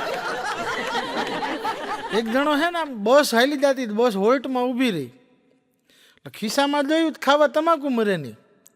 અને આ તમાકુનું વ્યસન છે ને બહુ ખતરનાક વ્યસન છે. આમ તો વ્યસન છે ને બધાય નકામા. હા, કોઈ પણ વ્યસન હોય માણસને એનો પહેલાં છે ને માણસને એની ટેવ પડે છે, અને એ ટેવ પછી માણસને પાડે. અને સૌથી વધારે ખરાબમાં ખરાબ વસ્તુ હું કહેતો હોઉં છું, ધૂમ્રપાન માટેનું કે તમાકુની કોઈ વસ્તુ હોય એમાં બહુ મોટા અક્ષરે ચિત્ર દોર્યું હોય કે તમાકુ ખાવાથી કેન્સર થાય, અને તોય માણસ ધ્યાનમાં જ નથી લેતા. હા, માણસ એક જ વ્યક્તિનું ધ્યાનમાં લે, ઘરવાળી કહીને તો. એક જણો જોયું ખિસ્સામાં તમાકુ ખૂટી ગઈ, અને એને વિચાર કર્યો મફતમાં તમાકુ ખાવી, એટલે તમાકુનો વેપારી હતો ને ત્યાં જઈને કીધું એ કે તમાકુ શેઠ છે કે લેવાની ગળાકું ઘણી બધી કે શેઠ કે હા છે કે એટલે નમૂનો બતાડો એટલે 3-4 જાતની તમાકુ હતી છૂટી છૂટી લૂઝમાં વેચતા છે એટલે ઓલા એક નમૂનો લઈને આપ્યો એટલે આણે આમ ચૂનો બૂનો ચોળીને આમ ચડાવીને પછી કે આ તો એ કે કડક નથી કે જામે એવી નથી બીજી હોય તો બતાડો કે શેઠ મુંજાણા કે આ મારું બેટું તમાકુ ખાવા જ આવ્યો હતો પણ કે અમે તો ડાય કોમ બુદ્ધિશાળી કોમ આમ અમને ધૂતી નો એવો જાય મેળ થોડો આવે એ કે એમ કે નો જામી તમાકુ તો કે નહીં એ કે એ કાઢ નાખો કે બીજી કડક આપું ઓલા એ કાઢ નાખી ઓલો કે હવે બીજી કડક નથી તમારે ગામ જ્યાં જવું ને જઈને ખાઈ લેજો ડૉક્ટર મિત્રોની વાત કરવી છે હમણાં એક વખત છે ને મને ડાયાબિટીસની તકલીફ એટલે ડૉક્ટરની ત્યાં તપાસ કરવા ગયો એટલે અમારે સાહેબ છે ફીચડિયા સાહેબ એટલે હું રહીને ત્યાં ગયો એટલે તપાસ શરૂઆત કરી દીધી પહેલાં વજન કાંટા ઉપર ઊભો રાખ્યો તો મને આમ વજન કાંટા ઉપર ઊભો એટલે વજન કાંટો એક ઘુમેડો ખાઈ ગયો 125 કિલો એટલે ફીચડિયા સાહેબ તરત બોલ્યા મને કે ઓછું કરો મારે સાંભળવા સિવાય કાંઈ છૂટકો નહોતો પૂરું થયું બધી તપાસ પછી મેં કીધું સાહેબ ફી કેટલી આપવાની મને કે 500 રૂપિયા હું કહું સાહેબ તમે ઓછું કરો બધું અમારે જ કરવાનું એક દર્દી છે ડૉક્ટર પાસે ગયો ડૉક્ટર સાહેબ કે તકલીફ બધી વર્ણવી કે અશક્તિ જણાય આમ જણાય તેમ જણાય ડૉક્ટરે બધી તપાસ કરીને પછી કે ડૉક્ટર કહે કે હું તમારા કે રોગના કોઈ ચોક્કસ કારણ ઉપર પહોંચી નથી શકતો મને એવું લાગે છે કદાચ કે આ દારૂના કારણે હોય એટલે ઓલો ઠાવકો થઈને કે કાંઈ વાંધો નહીં સાહેબ મારે કાંઈ ઉતાવળ નથી ઉતરી જાય એટલે કહેજો પછી તપાસ કરી ડૉક્ટર કે એમ નહીં કે તમે દારૂ પીવો હોય એના લીધે તકલીફ હોય એવું લાગે એ ગામના બાપા ડૉક્ટર પાસે ગયા ડૉક્ટર પાસે જઈને કહી કે સાહેબ મારો ડાબો પગ કે દુખે છે ડૉક્ટર કે બાપા એમાં કાંઈ ન હોય કે ઉંમરને લીધે હોય તમારે કેટલા થયા તો કે 80 વર્ષ એ ઉંમરના લીધે હોય કે બીજું કાંઈ ન હોય તો બાપા કહી કે એમ તો મારા જમણા પગને 80 વર્ષ જ થયા એ કેમ નથી દુખતો એક બાપા દવાખાને ગયા કે ડૉક્ટરને કે ચક્કર આવે છે ને આવું થાય છે પેલું છાતીમાં દુખે ગભરામણ થયા કરે ડૉક્ટર કહે તો બાપા શક્તિ ન હોય ને એટલે થાય વળી પાછું કીધું કે આ વાહો દુખે છે ને આ થાય ને બાપા કે શક્તિ ન હોય ને એટલે થાય 2-3 વાર કીધું ડૉક્ટરે કે શક્તિ ન હોય બાપાનો મગજ ગયો તો ડૉક્ટરને ઉહડીને એક પાટું માર્યું ડૉક્ટર ભીતમાં ભટકાય પછી બાપાએ કીધું કે શક્તિ વગર ભટકાણો શક્તિ વિના અહીંયા પહોંચી ગયો શક્તિ ન હોય એક જણો ડૉક્ટર પાસે તપાસ કરાવવા ગયો એટલે ડૉક્ટર પાસે તપાસ કરાવવા ગયો બહાર લખ્યું હતું કેશ ફી 500 રૂપિયા સાહેબે બધી તપાસ કરી રિપોર્ટ બધું થઈ ગયું નોર્મલ દવા બવા લખી દીધી અને પછી સાહેબે કીધું કે 500 રૂપિયા તમારે કેશ ફીને આપવાના એટલે કે સાહેબ 500 તો એટલા બધા નહીં હોય મારી પાસે સાહેબ કે સારું 400 આપો 400 કે તો કે એટલાય નહીં હોય કે નથી એમ એટલા બધા તો કેટલા છે કે તમારી પાસે હોય આપો એટલે ઓલાએ 50 રૂપિયા ખિસ્સામાંથી કાઢીને આપ્યા ડૉક્ટરને એટલે ડૉક્ટર ઘા ખાઈ ગયો ઓલાને કહે કે તમને ખબર હતી કે મારી ફી 500 રૂપિયા છે અને તમારી પાસે 50 જ રૂપિયા હતા મૂળ તો તમે અહીંયા આવ્યા શું કામ કે બતાડવા ત્યારે બોલો કે સાહેબ આપણો પહેલેથી સિદ્ધાંત કે તબિયતની વાત આવે ને ત્યારે પૈસા સામું જોવાનું નહીં આવું કરો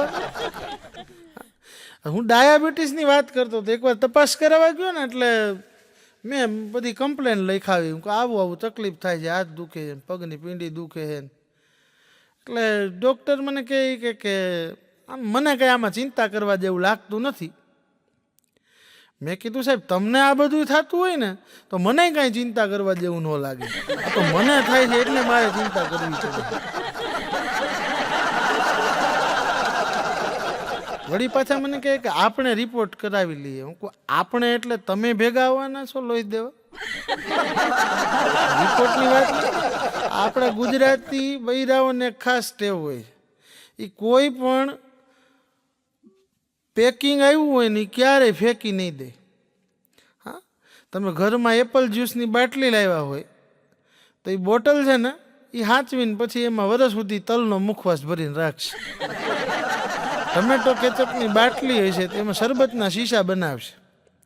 હા, હું તો ઘણીવાર હસતા હસતા કહું કે આપણે ગુજરાતી કેવા કે કેરી આવે ત્યારે કેરી લઈએ, એ કેરીનો રસ કાઢીને પીએ, કેરીનો રસ કાઢીને પીએ, એના ગોટલાને નીચોવીએ, એની છાલને નીચોવીએ ને એનો ફજતો કરીને એની કઢી બનાવીએ ને એ ગળચટ્ટો સ્વાદ કરીને પીએ. પછી ગોટલો હોય ને ગોટલો એને સૂકવીએ, એને 10-15 દી સુકાય ને મસ્ત થઈ જાય એટલે એને ભાંગીને ગોટલી બારી કાઢીએ, શેકીએ, મુખવાસ બનાવીએ. એટલું નહીં, ઓલી ગોટલી ભાંગી હોય ને એમાંથી છોકરાને રમવાનું ફેરકણું બનાવીએ. એ ગોટલી ભાંગી હોય ને એ ગોટલીમાંથી છોકરાને રમવાનું ફેરકણું બનાવીએ. એ છોકરો એનાથી મહિનો દી 2 મહિના રમે અને ફેરકણું તૂટી જાય ને તે દી એ ટકટકિયાનું હળગાવીને પાછું તાપણું કરીએ. આ આપણી ગુજરાતી. હું તો ઘણી વાર કહેતો, મને બહુ ગમતો શેર છે કે ચંદ્ર પર પ્રથમ પગ મૂકનારની કોઈ પણ જાતિ હશે, ચંદ્ર પર પ્રથમ પગ મૂકનારની કોઈ પણ જાતિ હશે, એનો પહેલો દુકાનદાર તો ગુજરાતી જ હશે. એટલે આપણા બૈરાઓ પાઉચ પેકિંગ ખાલી ન જવા દેતા. તો આવા એક સોસનો 1 લીટરનો શીશો અને 1 લીટરના શીશામાં યુરિન ભરીને એક બાપા લેબોરેટરીમાં સેમ્પલ આપવા આવ્યા. હવે ગયા હશે ક્યારેક લેબોરેટરીમાં, એને ખબર હશે, ગયા હશે લેબોરેટરીમાં, એને ક્યારેક ખબર હશે કે આવડું ગમતું સેમ્પલ હોય ને તો યુરિનની તપાસ થઈ જાય. પણ બાપા આખો શીશો લઈને આવ્યા એટલે લેબોરેટરીવાળાએ તપાસ કરી કે વાંધો નહીં, કે આમાં કે કોઈને શુગર નથી, રિપોર્ટ નોર્મલ છે તમારો. તો બાપા કે હા છે કે અમારે 8 જણાના ઘરમાં કે કોઈને ડાયાબિટીસ નથી. એ આખા ઘરનું ભેગું કરીને 30 રૂપિયાની તપાસ કરાવી દે. આને મોંઘવારી નડે. અને આ કોઠા હુદને સમજણ હોય ને એને કોઈ ન પૂગે. એક ખેતીવાડી ભણીને એક ભાઈ છે ને ગામડા ગામમાં આવ્યો. એટલે ગામડા ગામમાં આવ્યો એટલે પોતાની વિદ્યાનું ડાપણ તો દેખાડવું હોય ને, એટલે આવીને પહેલાં બોલ્યો એ કે આ સામે જે ઝાડ દેખાય ને કે આંબો દેખાય છે એ આંબામાં એ કે આવતા 10 વર્ષ સુધી કોઈ દી કેરી નહીં આવે, કે ખોટી રીતે વાવેલો. આ આંબામાં આવતા 10 વર્ષ સુધી કોઈ દિવસ કેરી નહીં આવે. બાજુમાં એક બાપા બેઠા હતા કે 10 વર્ષ નહીં, કે આમાં 100 વર્ષે કેરી નહીં આવે. ઓલો ખેતીવાડી ભણેલો છોકરો ઘા ખાઈ ગયો. એ કે બાપા કેમ એમ? તો કે ગગા એ કે તું જે કે આંબો બતાડે છે ને એ આંબો નથી, એ પીપળો હે. આ આપણું ભણતર. અને રોફ જાડવા આવ્યો એ કે હું ખેતીવાડીનું બધું ઘણું બધું ભણી આવ્યું છું, અત્યાર સુધી આપણે બધું એમને મકાવ્યું, પણ હવે આપણે જે ખેતી કરવાની છે પદ્ધતિસર કરવાની. કેવી રીતે કરવાની છે એના બાપાને માંડો સમજાવવા. એના બાપાને કે જો એ કે આપણે કે ખેતરમાં ખેતી કરીએ એટલે એક સાંતીથી ખેતી કરીએ છીએ. તમે એક સાંતીથી ખેતરની ખેડ કરો છો એટલે કે તમારે 10 દિવસ ખેડતા થાય છે. પણ વિચાર કરો કે જો તમે 10 દિવસ 10 સાંતી એક સાથે ભેગી કરીને ચલાવો તો 1 દિવસમાં આખું ખેતર ખેડાઈ જાય. આમ એણે હિસાબ કર્યો અને એ કહે કે 1 દિવસમાં તમે 10 કલાક 10 સાંતી ચલાવો ત્યારે કે ખેતર ખેડાય. એના બદલે જો તમે પપ્પા કે 100 સાંતી એક સાથે ભેળી કરો કે તો 1 કલાકમાં ખેતર ખેડાઈ જાય. અને 100 સાંતીને બદલે જો તમે 600 સાંતી ભેગી કરી નાખો તો કે 10 જ મિનિટમાં આપણું આખું ખેતર ખેડાઈ જાય. ત્યારે એનો બાપો બોલ્યો એ કે ગગા એ કે આ ખેતરમાં 600 હાથી ઊભા કેમ રાખો? એટલે વ્યવહારની એની સમજણ છે ને એ બહુ જરૂરી છે અને એની મજા છે. મારો એક ભાઈબંધ મારી પાસે આવ્યો, 20 વર્ષે ભેળો થયો, ભણી ગણીને મોટો, ટૂંકમાં ચાર્ટર્ડ એકાઉન્ટ થયો હતો. એટલે આવીને મને કીધું કે આજે જોઈ કે આજે જોઈ કે મારે પાસે કે બંગલો છે, ગાડી છે, કાર છે, બધું જ છે કે એમ, અને કે એક સુંદર પત્ની છે, સુંદર સુશીલ રૂપાળી. કે હું કહું આ તારી પત્ની તને સુંદર સુશીલ અને રૂપાળી લાગે છે? મને કે હા. હું કહું તારે તો છે ને, હું કહું આરતીબેનને મળવું પડશે. મને કે કેમ આરતીબેન એટલા બધા રૂપાળા છે? મેં કીધું ના. મને કે તો? હું કહું આંખના ડોક્ટર છે.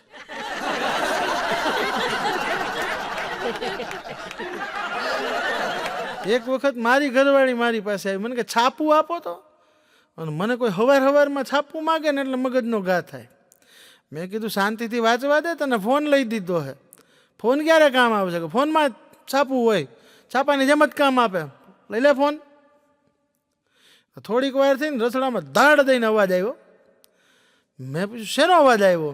મને કે એ કે એક વંદો હતો, માથે ફોન માર્યો છૂટો. તેડીનું નક્કી કર્યું ભાઈ સાહેબ આ માગે ને એને દઈ દઉં. ના ન પડે. અને અમારે એક લાયન્સ ક્લબ દ્વારા રક્તદાનની પ્રવૃત્તિ હાલે. એટલે રક્તદાનની પ્રવૃત્તિ હાલે ને, અમારે એક દિલીપભાઈ વડુ કરીને છે, એણે 100 વખત રક્તદાન કર્યું. એટલે લાયન્સ ક્લબ વાળાએ એનું સાલ ઓઢાડીને સન્માન કર્યું. દર 3 મહિને રક્તદાન કરે. એટલે 100 વખત રક્તદાન થયું એટલે દિલીપભાઈના મિસિસનું સાલ ઓઢાડીને સન્માન કર્યું. એ કે આણે ન પીધું તો આણે દીધું ને. ઘરવાળાના એટલા બધા જોક્સ કહેતો ને. મારા પત્નીની એક બેન પણ એને કહેતી હતી, એ કે તારા ઘરવાળા જ્યાં પ્રોગ્રામ કરવા જાય ને ત્યાં તારી બહુ બધી વાતું કરાય, કે તું એને ના પાડતી હોય તો. મારા ઘરવાળા એને કહે કે મને કે એને એની બેનપણીને કહે કે ઈ બાને 2 પૈસા કમાતા હોય તને શું વાંધો હોય. ઘણા બધા હાસ્ય કલાકારો પતિ પત્નીના જોક્સની વાતો કરતા હોય. એટલે ઘણા માણસો એમ વિચારતા હોય કે હાસ્ય કલાકારની પત્ની એટલે કર્કશા જ હોય. ખરેખર એવું નથી હોય. આ તો જગતનું શ્રેષ્ઠ હાસ્ય એ હોય છે જે પોતાના ઉપર કરવામાં આવતું હોય. અને એટલે બધા કલાકારો છે એ પત્નીની વાતો કરતા હોય. બાકી પતિ પત્ની છે એ જીવન રથના 2 પૈડા, અને એ હારે હરખા હાલે ને તો જ સંસાર વ્યવસ્થિત હાલતો હોય. બરાબર. અને હું જ્યારે પ્રોગ્રામમાં જાઉં ને ત્યારે મારા પત્ની સામેથી ફરમાઈશ કરે, ગમે ત્યાં જાવ કે તમારા વિશે લખેલું મારું બધું તમારે બોલવું. એટલે એક દિવસ મારી પાસે આવીને મને કંઈક શાયરી સંભળાવી, મારા વિશે લખેલી છે કે આમ તો ચહેરો તમારો ઠીક લાગે છે, આમ તો ચહેરો તમારો ઠીક લાગે છે, પણ કોણ જાણે જોઈ તમને બીક લાગે છે. એક દિવસ મને કે જોઈને તમારો ઘેર આવો, કહેવાનું મન જ ન થાય ઘેર આવો.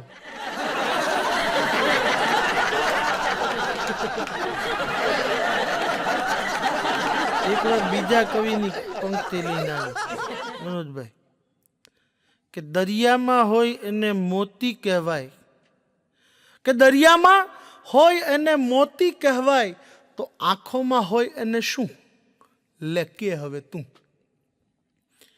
એકવાર બોલીને મેં સાંભળી લીધું. વળી પાછું મને કે દરિયામાં હોય એને મોતી કહેવાય, તો આંખોમાં હોય એને શું લે કે હવે તું. મેં કીધું મોતીઓ કહેવાય. એક વાર હિન્દીમાં લખીને આવી કે આ તેરે હોઠો पे लिख दूं एक नाम, આ તેરે હોઠો पे लिख दूं एक नाम, श्री राम जय राम जय जय राम.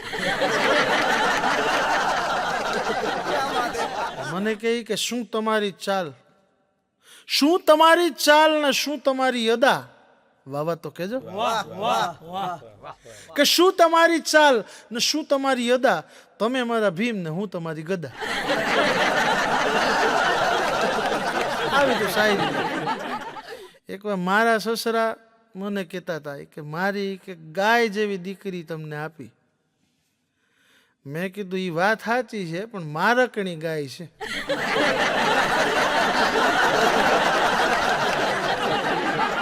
મને પૂછતા હતા એક ભાઈ પત્રકાર મિત્ર, મને કે તમારે તમારા દાંપત્ય જીવન વિશે કંઈ કહેવું છે? એટલે મેં એને કીધું તું ખાલી એટલી નોંધ રાખજો કે હું સહનશીલ છું. સ્ત્રી એક શક્તિ છે, એના મને બહુ ઘેરા અનુભવ. પતિ પત્નીના દાંપત્ય જીવનની એક મજા હોય. એક 80 વર્ષના બાપા પતિ પત્ની, એટલે બાપાને કોઈકે પૂછ્યું કે તમારા સફળ દાંપત્ય જીવનનું રહસ્ય શું? એટલે બાપાએ કીધું કે કાંઈ નહીં બીજું, કે અમે નક્કી કર્યું છે કે ક્યારેય પણ બે જણા વચ્ચે કોઈ ઝઘડો થાય, વિવાદ થાય તો કે જેની ભૂલ હોય કે એણે 5 કિલોમીટર ચાલવા જાવ. એટલે કે તમને તો ખબર છે કે બૈરાવની કોઈ દી ભૂલ હોય જ નહીં, આપણી જ ભૂલ હોય કે મારે રોજ 5 કિલોમીટર હાલવા જવાનું થાય. એના હિસાબે મારી તંદુરસ્તી આવી સરસ છે. એટલે બીજા પૂછવાવાળાએ કીધું કે એ તો તમારી તંદુરસ્તીનું રહસ્ય થયું, પણ એ કે માજી છે એ કેમ તંદુરસ્ત છે? તો કે જ્યારે મારી ભૂલ હોય ને હું ચાલવા નીકળું ત્યારે હું ખરેખર ચાલું છું કે ક્યાંક બેસીને એમને આવતો રહું છું, એની તપાસ કરવા એ મારી પાછળ 5 કિલોમીટર હાલે.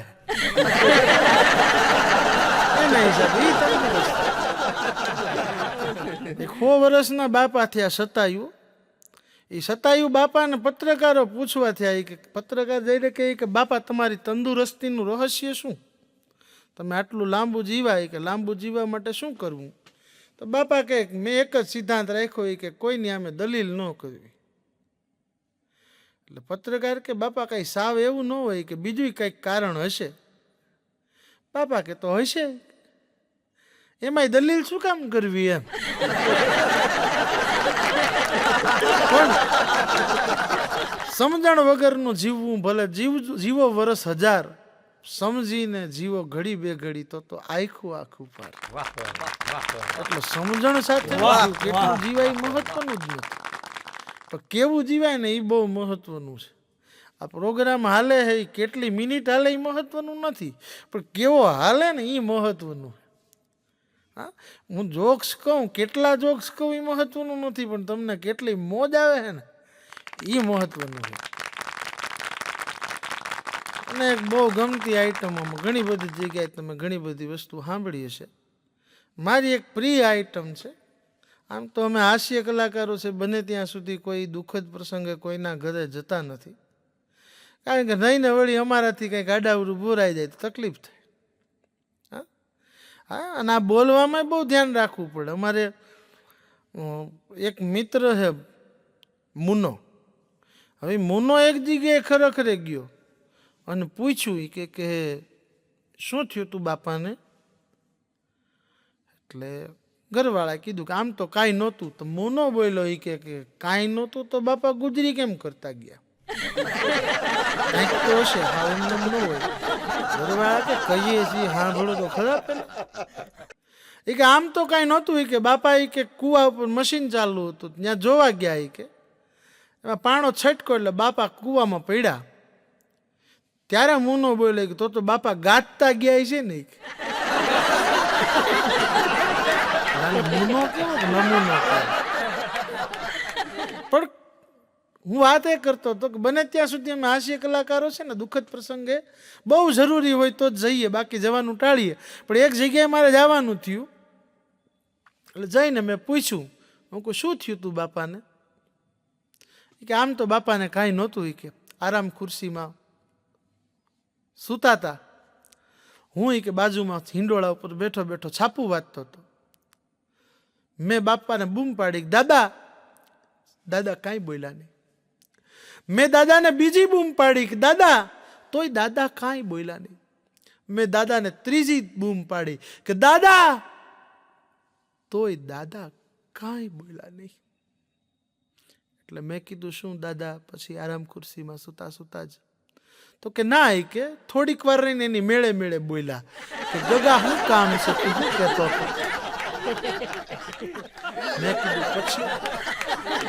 તો મને કે પછી કે બપોરે અમે જમવા બેઠા, 22 રોટલી, આમ આંગળીથી વેતનો થપ્પો કરીને બતાડ્યો. મને કે 22 રોટલી થઈ ગઈ. મને કે 90 વર્ષની ઉંમર 22 રોટલી પચે? મેં કીધું નો પચે.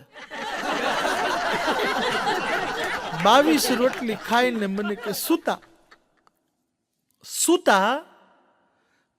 રોજ બાપુજીનો નિયમ કે બપોરે સુવે 2:45 વાગે એક્ઝેક્ટ ઉઠી જાય. તે દિવસે 2:45 થયા, 3 થયા, 3:30 થયા, 4 થયા, દાદા નો ઉઠ્યા. એટલે મેં કીધું શું દાદાને પછી ઊંઘમાં જ કઈ? મને કે ના ના, તે દી 4:30 ઉઠ્યા. હવે મારી ઇંતજારી વધતી હતી, પણ દાદા ગયા કેમ? મને કે રાજુભાઈ 4:30 ઉઠ્યા અને ફળિયામાં બાથરૂમ ને બાથરૂમમાં હાથ પગ ધોવા ગયા, રસ્તામાં સાબુની ચપત્રી આવી, બાપાનો ભીનો પગ પડ્યો માથે, ભડામ દઈને બાપા હેઠા.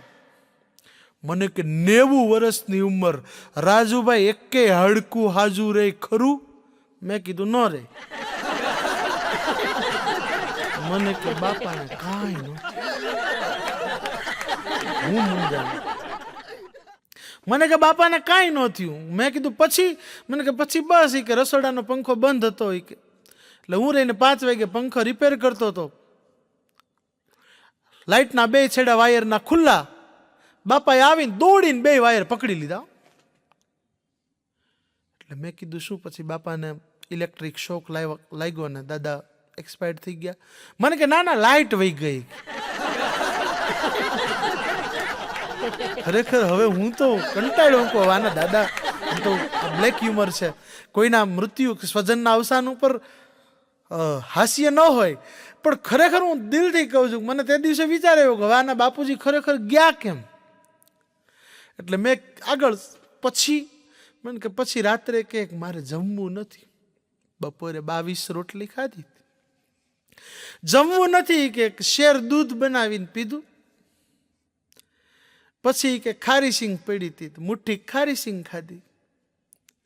એ જમીને બાપુજી સૂઈ ગયા. એટલે મેં કીધું શું બાપુજીને પછી ઊંઘમાં? ના ના. તો એક રાતના 10 વાગે એને કીધું ગગા કે છાતીમાં ઝીણું ઝીણું દુખે. કોઈના દુઃખ ઉપર આનંદ ન મનાવાય, પણ સાચું કહું છું, તે દી મને આનંદ થયો કે હવે અહીંયા સ્ટોરીનો ધ એન્ડ આવશે. કે છાતીમાં ઝીણું ઝીણું દુખે હે. અમે કે તાત્કાલિક 108 બોલાવી ફટાફટ દવાખાને જવા નીકળ્યા. એમાંય રસ્તામાં ટ્રાફિક જામ પારાવારનો. માંડ કે 1.5 કલાકે દવાખાને પૂગ્યા. અને કે ડૉક્ટર સાહેબે આમ હાથમાં લઈ નાડ અને તરત કહી દીધું. મેં કીધું શું કીધું? ફાધર ઇઝ ડેડ, દાદા ગુજરી ગયા. તો કે ના, ડૉક્ટરે એમ કીધું કે દાદાને નખમાંય રોગ નથી, અમથા 108 ને ધંધે લગાડો.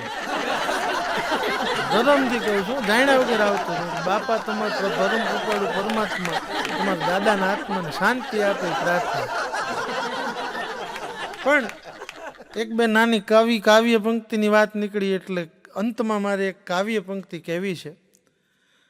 હિન્દીમાં છે કે નયા મંત્રી ને અપને ડ્રાઈવર સે કહા. એક નવા પ્રધાન થયા. પ્રધાન શબ્દ બહુ મજાનો છે, પરધાન. હા, બીજાનું અનાજ ખાય એ પરધાન. અને મને ઘણા પૂછતા હોય, મને કે સરકારમાં કેટલા ખાતા હોય? મેં કીધું કે સરકારમાં બધા ખાતા હોય. સમજાય એટલે બધા પહેરે કપડા ક્યાં? તો કે ખાદી. નામ જ છે, ખાદી છે.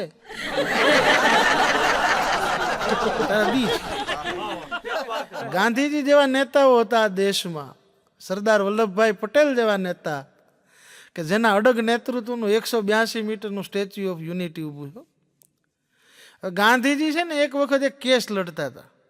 કોઈ ગરીબ માણસ કોઈ ખોટા કેસમાં સંડોવાઈ ગયો છે અંગ્રેજોની અદાલતમાં, એટલે ગાંધીજીએ એનો કેસ મફતમાં લડીને એને બચાવી લીધો. એટલે પેલો માણસ બહુ રાજી થયો. ગાંધીજીને કીધું કે અત્યારે તો તમે મારો કેસ લડીને મને બચાવી લીધો, પણ અમારા જેવા નહીં કે તમે નહીં હોય ત્યારે કોણ બચાવશે? ગાંધીજી કે તે મારા ફોટાવાળી નોટું બચાવશે.